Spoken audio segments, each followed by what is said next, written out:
Coming to you live from the News Hub here at Adesawe Kanda, Accra. This is NEWSAT10 on TV3, also live on DSTV channel 279. My name is Grace Hamwa. Sorry. First, let's take a look at the news highlights for the day.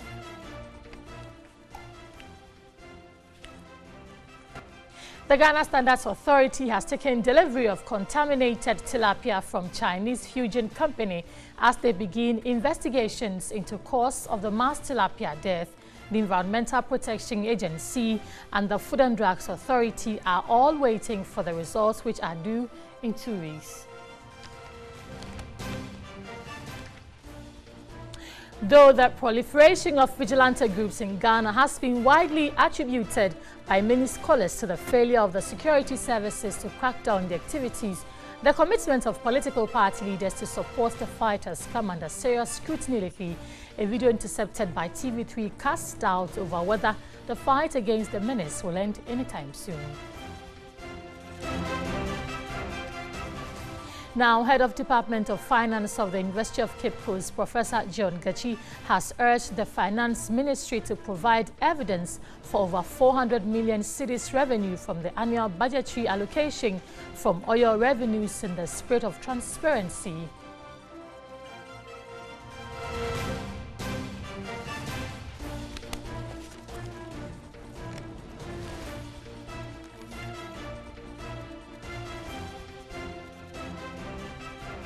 On the international front, Saudi Arabia says journalist Kamal Khashoggi was killed in a fight in the Saudi consulate in Istanbul. Deputy Intelligence Chief Ahmed Al-Asiri and Saud Al-Qahtani, senior aide to Crown Prince Mohammed bin Salman, were sacked over the affair, it says.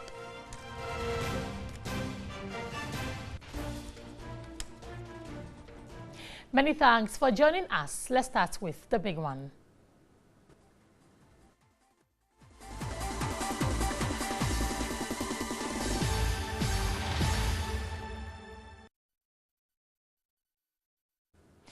Though the proliferation of vigilante groups in Ghana has been widely attributed by many scholars to the failure of the security services to crack down on the activities, the commitment of political party leaders to support the fight has come under serious scrutiny lately. A video intercepted by TV3 casts doubt over whether the fight against the menace will end anytime soon. The said video, which has since gone viral on social media, captures Ashanti Regional Youth Organizer of the opposition NDC, Broja Jemfi, urging members of the vigilante group, the Hawks, to take all steps to protect members of the NDC in the run-up to the 2020 elections.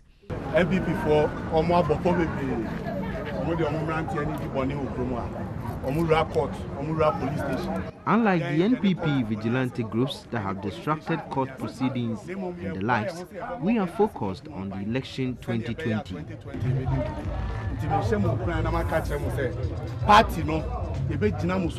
We heavily rely on you.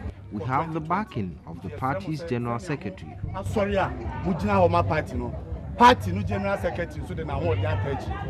Weeks ago, Director of Elections of the NDC, Samuel Ofosu Ampofo, denied any knowledge of the Hawks group when reports went rife that it offered security services at the party's recent regional executive elections. The menace has been on the ascendancy since the governing MPP took office, with many of the groups linked to two major political parties, NPP and NDC.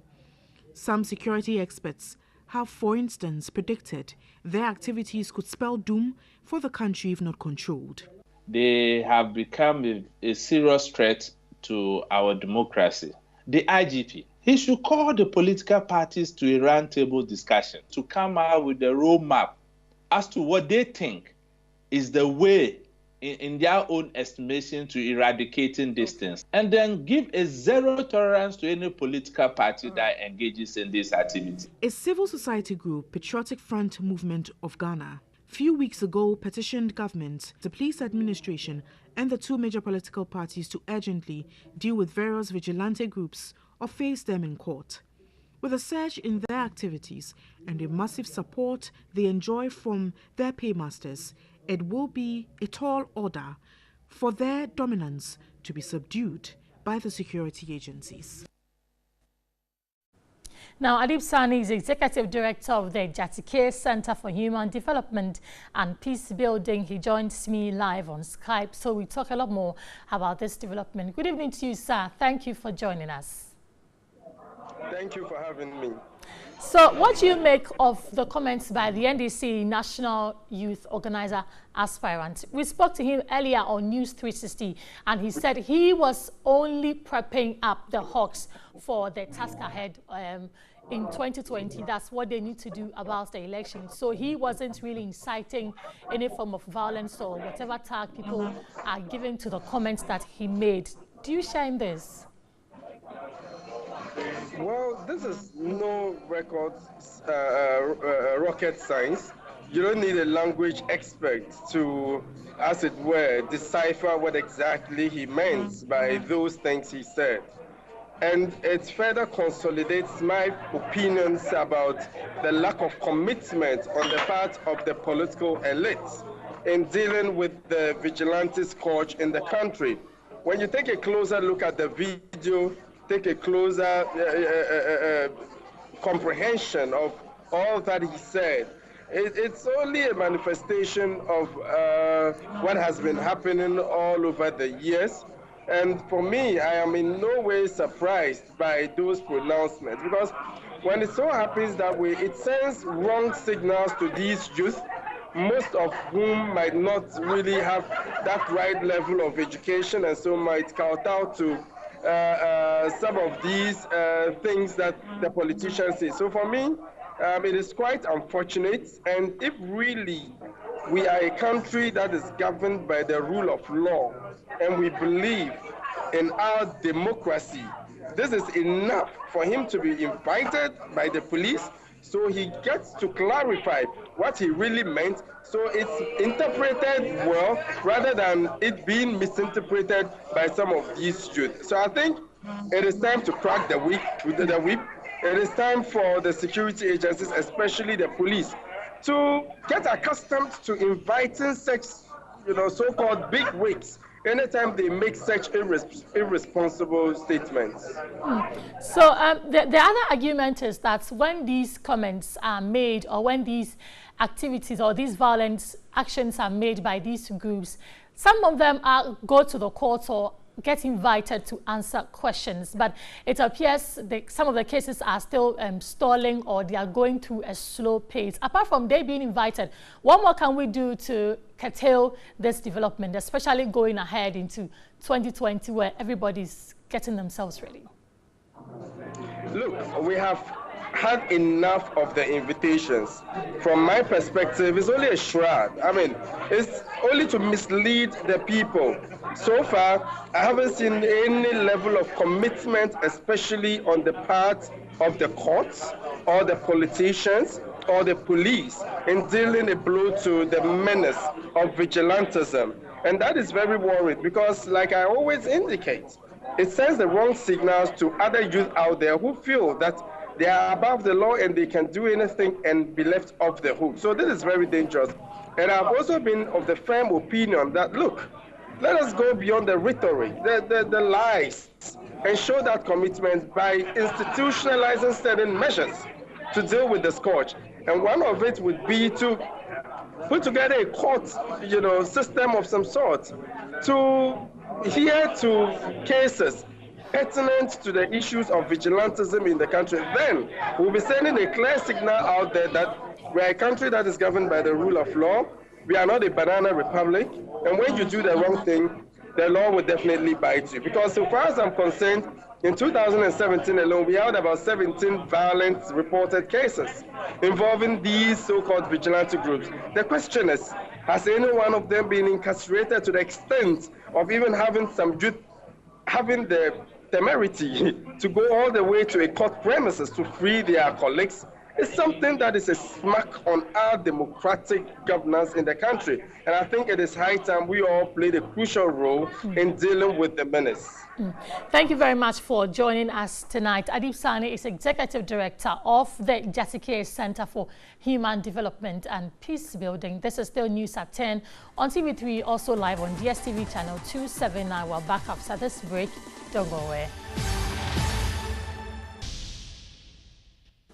Welcome back from the break. You're watching News at 10 on TV3, also live on DSTV channel 279.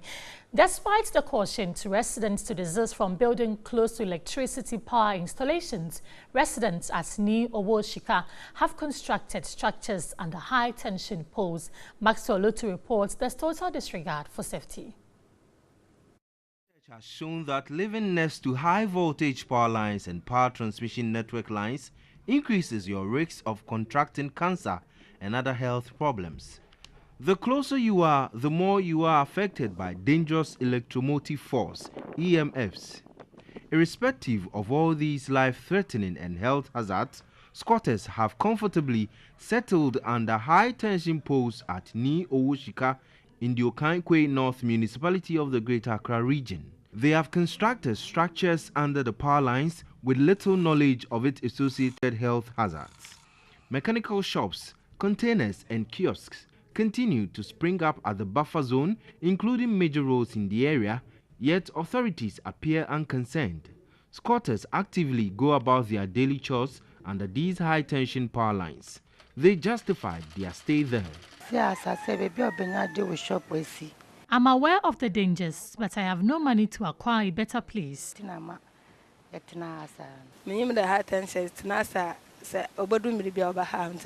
I have no idea of the dangers it poses to my health. The general manager of Crown Prince Academy, a school within the community, explained the activities of the squatters have been affecting academic work. If you take a walk around our area, you find a lot of squatters day in, day out. We have new developments, and a good number of them are drinking bars. So we find our kids having to walk their way home, going through these drinking bars, and some of these places are inhabited by, for the lack of a better word, people that do some criminal activity and so on. It also doesn't speak well for us as a business because we are unable to attract a particular kind of clientele because of the way our area looks. Away from Owoshika, the Ghana Standards Authority has taken delivery of contaminated tilapia from Chinese Fujian Company as they begin investigations into the cause of the mass tilapia death. The Environmental Protection Agency and the Food and Drugs Authority are all waiting for the results, which are due in 2 weeks. The Chinese firm, Fujian Farms, has been struggling to find solution to the mass deaths of its tilapia. Already, more than 30 trucks of dead tilapia have been disposed of, while more are reported to be dying. The decaying tilapia are not being well disposed of, as management of the company lack the requisite knowledge on how to go about it. A team from the Environmental Protection Agency, led by its Director of Natural Resources, Carl Fiati, was on an evidence-finding mission to the farm to ascertain the actual cause of deaths after management of the farm wrote to them requesting their assistance.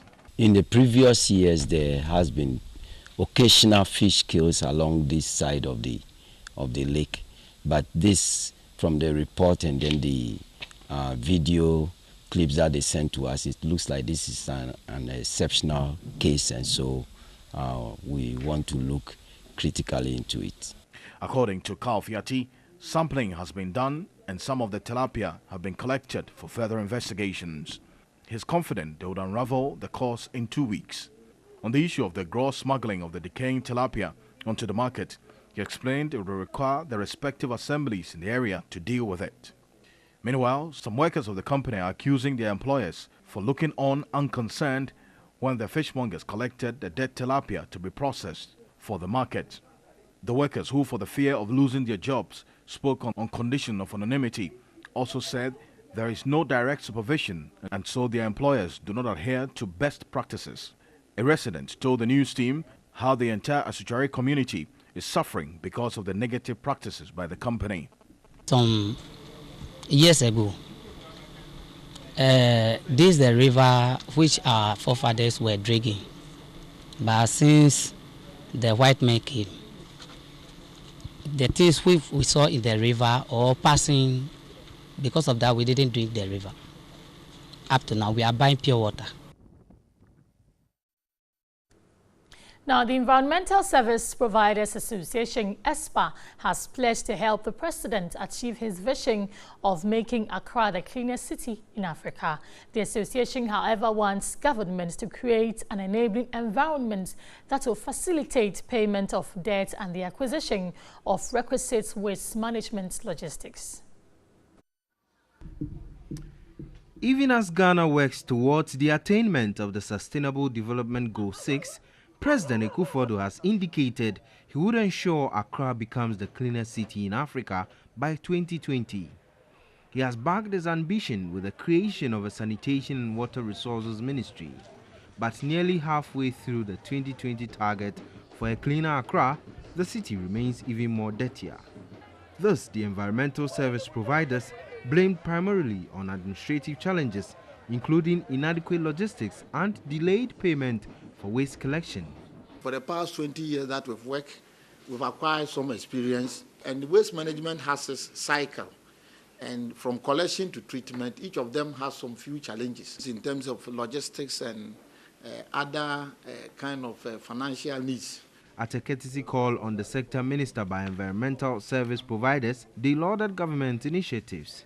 President of the association, Joseph Sian Ejapon, pledged their support for the president's vision for Accra. The president's vision is achievable, and through your able leadership, and through the effort that we are going to commit ourselves to, we will deliver. Sector Minister Cecilia Abena-Dapa insisted a cleaner Accra is indeed achievable. It should happen. We ourselves should make sure that we have clean environments. We ourselves as Ghanaians should make sure we dispose of our garbage effectively. So we have a great responsibility.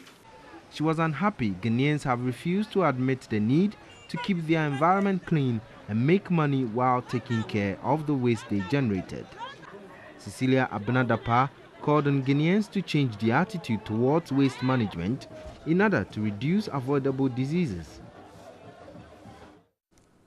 Time now for a breather. News at 10 is back shortly.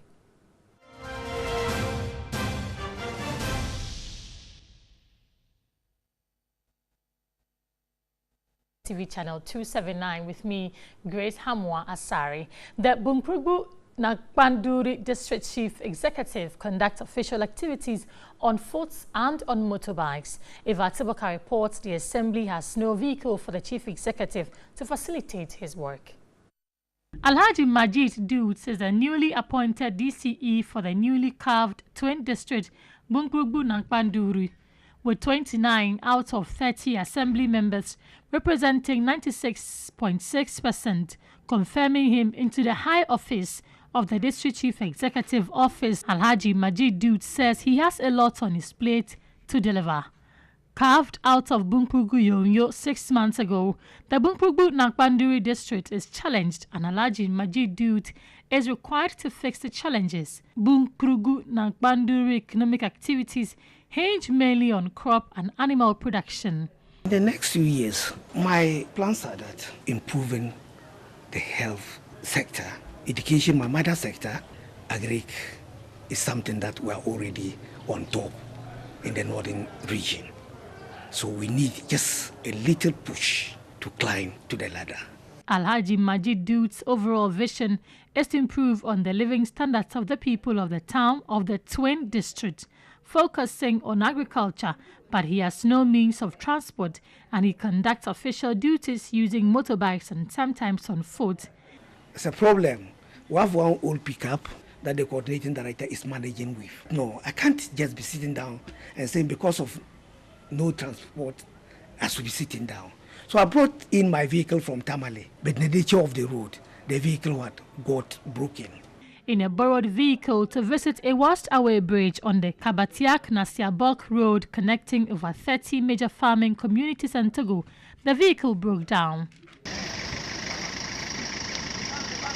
Although the DCE is not complaining, his people say it is appropriate he is giving an official vehicle. Until he gets one, he will continue to serve the people on foot and on motorbikes. That's how we end this edition of News at 10 on TV3, which is also live on DSTV channel 279. My name is Grace Hamwa. Sorry, log on to 3news.com and get some other stories. Good night.